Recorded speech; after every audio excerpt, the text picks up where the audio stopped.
यीशु प्रभु के सामर्थ्य नाम में हमारे सभी मसीह भाई बहनों को जय मसीह की। प्रियो, अपने आप को प्रभु के हाथों में समर्पित करें। हम प्रार्थना करें, वचन के माध्यम से बात करें।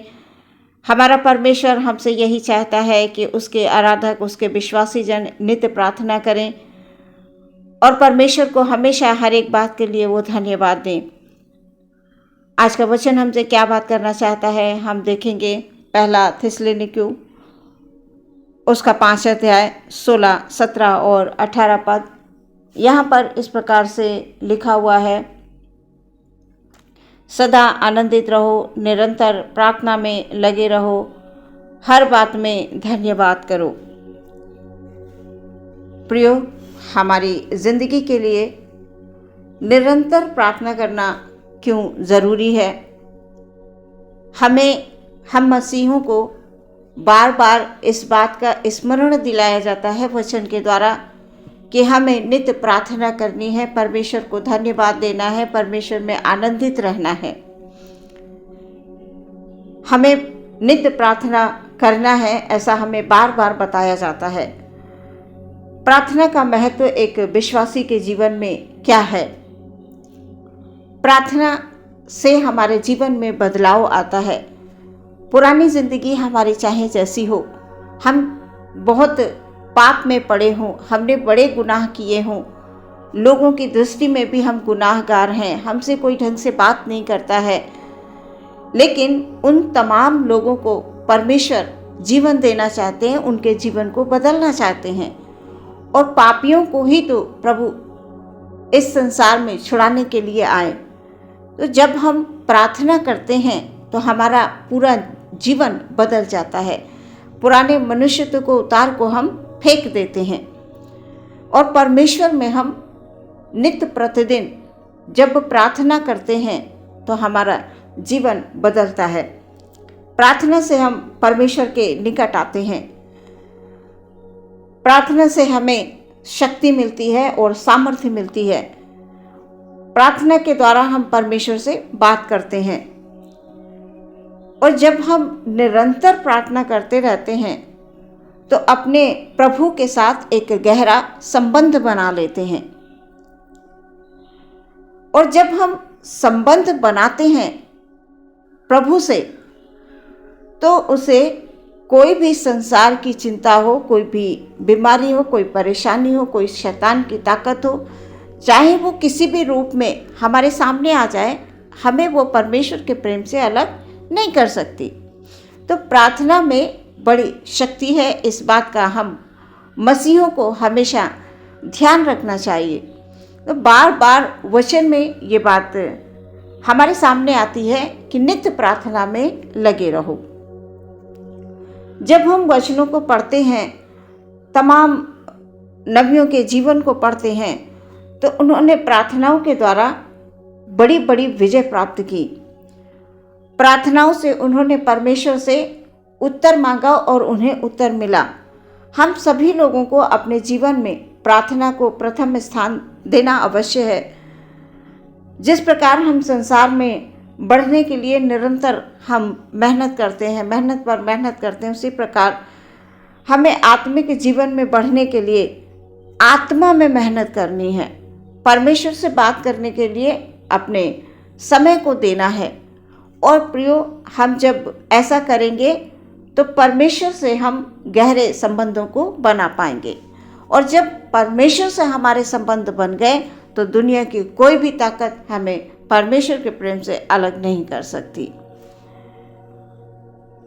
पौलुस प्रेरित वचन में बताते हैं कि सदा आनंदित रहो। हम आनंदित कब होते हैं प्रियो? एक होता है संसारिक आनंद और एक होता है आत्मिक आनंद। और प्रभु का वचन ये कह रहा है कि सदा आनंदित रहो। जब हमारी इस संसार में रहते हुए इच्छा पूरी होती है, संसारिक इच्छाएं, तो हम बड़े आनंदित होते हैं, अपने दोस्तों के साथ होते हैं, उनसे मिलते जुलते हैं, बाहर जाते हैं। कई बार हमारी जो हम सोच रहे हैं, हमारी इच्छा पूरी हो गई, हम उसमें आनंदित होते हैं। तो कई बार हम संसारिक तौर से थोड़े समय के लिए आनंदित होते हैं, लेकिन वचन का जो आनंद है वो आत्मिक आनंद के बारे में बात हो रहा है।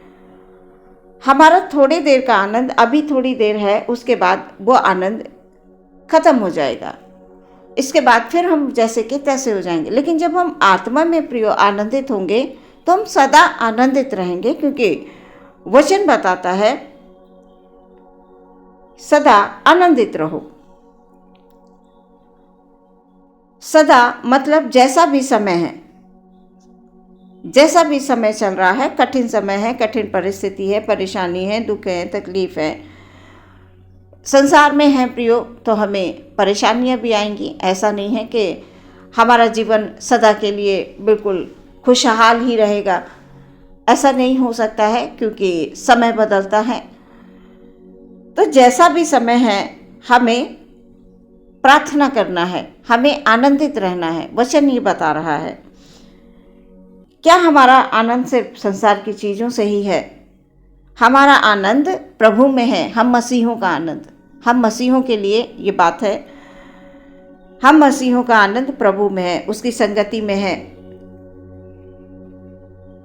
मनुष्य हमें थोड़ी देर का आनंद देता है, लेकिन जो हमारा प्रभु है वो हमें सदा का आनंद देता है। पृथ्वी पर रहते हुए हमारे जीवन में दुख भी आएंगे, परेशानी भी आएंगी, लेकिन पौलुस प्रेरित इस वचन के द्वारा हमें बता रहे हैं कि सदा आनंदित रहो। हमें हर समय प्रभु में आनंदित रहना है। कभी सुख की घड़ी है तब भी प्रभु को हमें धन्यवाद देना है, और जब दुख की घड़ी है तब भी हमें धन्यवाद देना है। निरंतर प्रार्थना में लगे रहो प्रियो, हमें निरंतर प्रार्थना करनी है, क्योंकि प्रार्थनाओं से हमें रोज बरोज शक्ति मिलती है, रोज बरोज शक्ति मिलती है।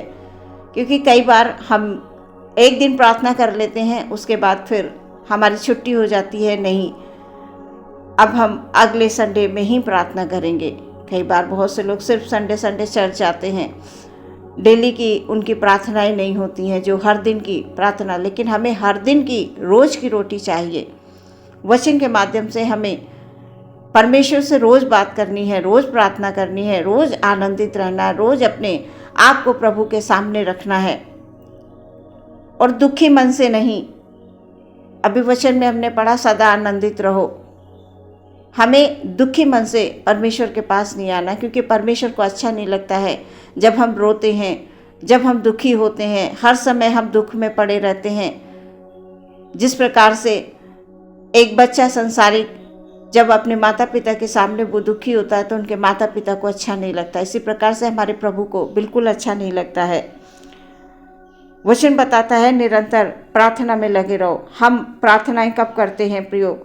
जब हम बहुत ज़्यादा दुख में होते हैं, जब हम बहुत ज़्यादा परेशान हो जाते हैं, हार चुके होते हैं, जब हम अपने आप को समझने लगते हैं अब हम कुछ नहीं कर सकते, तब जाकर हम सब कुछ जब गंवा बैठते हैं, तब हम प्रभु के पास आकर प्रार्थना करते हैं।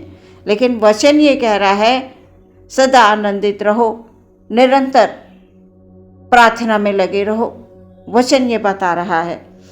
तो हमें ऐसा कतई नहीं करना है प्रियो कि जब हमें परेशानी आए तभी हम प्रभु के पास आएँ, जब हमें दुख हो तभी हम प्रभु के पास आएँ। नहीं प्रियो, हम प्रभु से प्रार्थना करते हैं। वचन कहता है निरंतर प्रार्थना में लगे रहो, बिना रुके, बिना थके हमें प्रार्थना करना है, बिना कुड़कुड़ाए, बिना बुड़बुड़ाए। कई बार लोग करते हैं अरे भाई मजबूरी है, हम मजबूरी में प्रार्थना कर रहे हैं, हमारे पास समय नहीं है, लेकिन फिर भी हम प्रार्थना में आए हैं।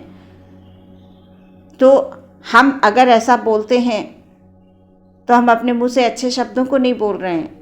किस बात की मजबूरी है? प्रभु तो हमें अच्छी राह देना चाहते हैं, हमारे जीवन को सुरक्षित रखना चाहते हैं। इसलिए वचन ये कहता है निरंतर प्रार्थना में लगे रहो। हम संसार के कामों को कितना करते रहते हैं, बिना थके बिना रुके हम करते रहते हैं, तो हम क्या आत्मा के लिए नहीं कर सकते हैं? आत्मा के लिए भी कर सकते हैं।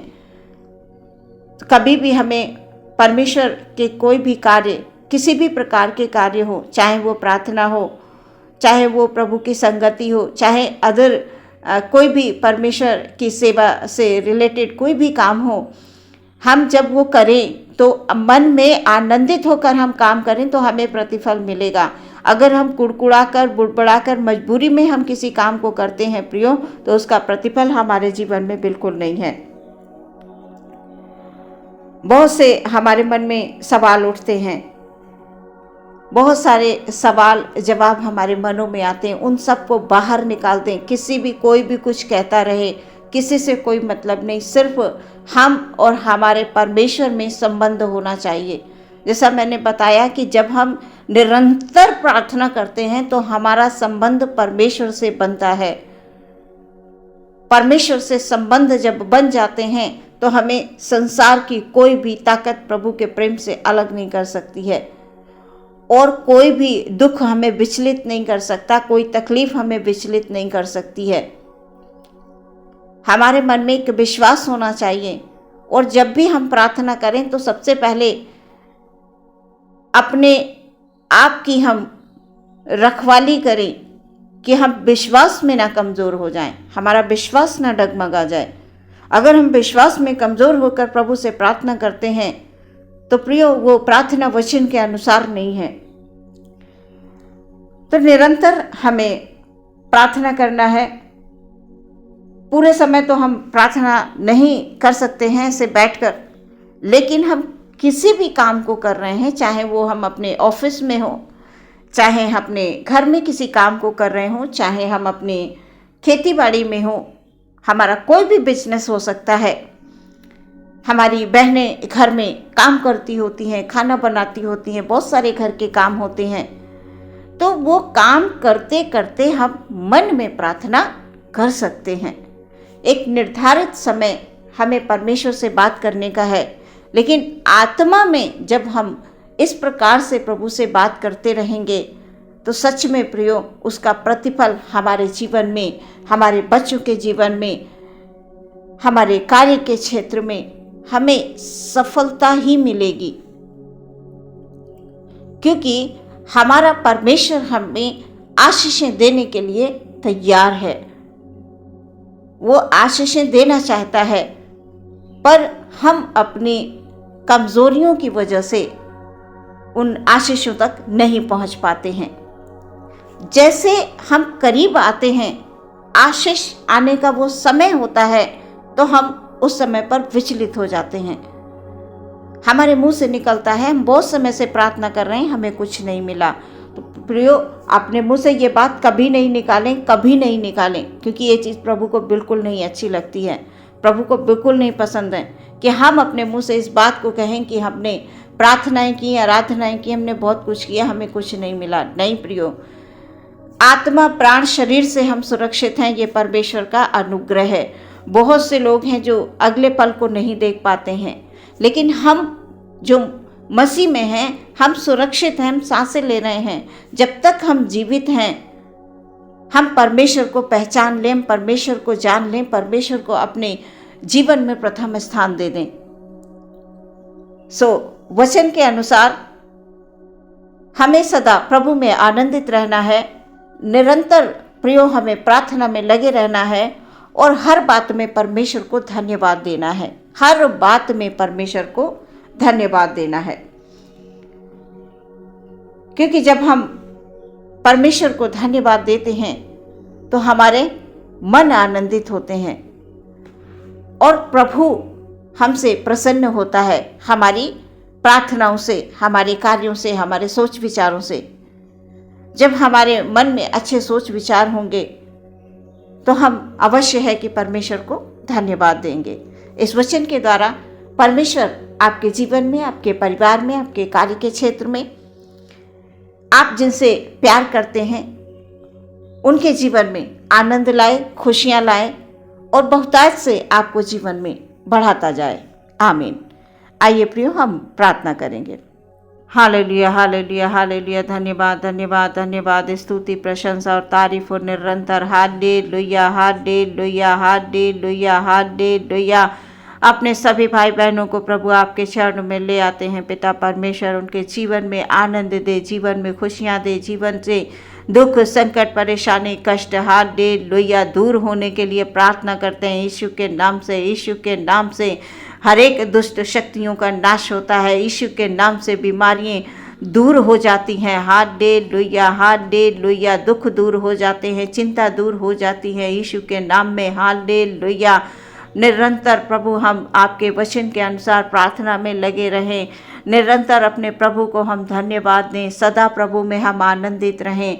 प्यारे पिता परमेश्वर, हमारे भाई के जीवन में, हमारी बहनों के जीवन में परमेश्वर हालेलुया तेरा आनंद हो। प्यारे परमेश्वर, ओ खुदाबंद तेरी आशीषें हों, ये हमारी प्रार्थना है। हालेलुया। एक एक जन को पूरे दिन के लिए आपके हाथों में समर्पित करते हैं पिता। हमारे भाई बहन किसी भी कार्य के क्षेत्र में जाते हैं परमेश्वर, जिस किसी को भी काम को करते हैं पिता परमेश्वर, उसमें प्रभु जिस काम में वो हाथ लगाते हैं परमेश्वर, उसमें आप आशीष दीजिए प्यारे परमेश्वर, उसमें आप बरकत दीजिए प्रभु जी। हालेलुया। हमारे भाई बहनों के जीवन सदा तुझ में आनंदित रहें, यीशु के नाम में आनंदित रहें। Hallelujah, hallelujah. हमारे भाई बहनों के जीवन में प्रभु हालेलुया, हालेलुया मसीह से यानी यीशु मसीह से उनके संबंध प्रभु जी मजबूत होने के लिए हम प्रार्थना करते हैं मेरे प्यारे परमेश्वर। हालेलुया। आदर महिमा सम्मान परमेश्वर हम आपको दें। हमारे जीवन का प्रथम स्थान प्रभु आपका है खुदाबंद। हालेलुया। हर एक दुख, हर एक संकट, हर एक परेशानी, हर एक बात जिससे हमारे भाई बहन विचलित होते हैं प्रभु, उनके जीवनों से आप दूर करें। प्रार्थना यीशु मसीह के नाम से मांगते हैं, सुने और ग्रहण करें पिता। आमीन।